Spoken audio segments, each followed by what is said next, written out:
So when I started off with racing, I was 15 years old. I started at UTVs actually, and worked my way up from through the ranks from there. And now six-time off-road racing champion 10 years later, and racing in the highest levels of short course off-road, which is Lucas Oil Off-Road Racing in a Pro 4 and a Pro 2 truck. So it's been a short amount of time, and was able to find my way at the top of short course racing. This is my first year racing a Pro 4, which is 900 horsepower four-wheel drive truck, and then Pro 2 is basically a similar truck, just a two-wheel drive version, also 900 horsepower.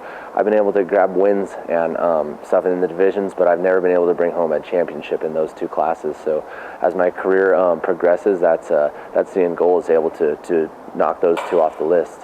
Yeah, I think a lot of people, while racing is my main thing, a lot of people know who I am through my viral videos that I've done. And now we started the XP1K series, trying to just push the progression of a sport, and off side by side, they're kind of the entry level to off-road racing. And so taking maybe an entry level off-road vehicle and showing what we can push it to, and pushing the boundaries of a sport and a vehicle. So now four videos later in, we were able to pull off a backflip in a UTV, where that came from first bicycles and then freestyle motocross. Now doing a backflip in a 1,500-pound off-road vehicle is pushing the limits and pushing myself as a driver. I drive a diverse amount of vehicles. I guess that's hard to say. I guess my favorite thing is being able to drive all of them.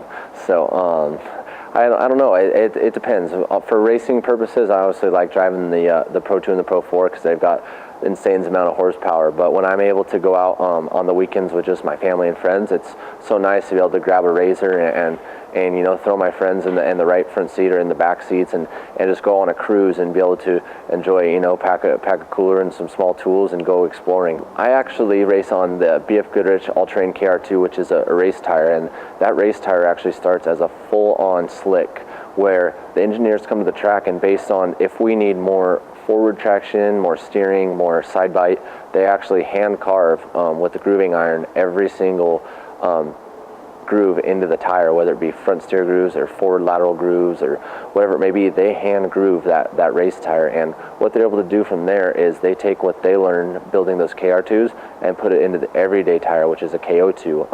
I was actually raced a pro light class for 2 years and won 2 championships there on an all-terrain KO2 tire. So we take the tires, which are race tires, and what we learn in the development of those race tires, they put into the everyday making of tires that you actually can buy and use as a consumer.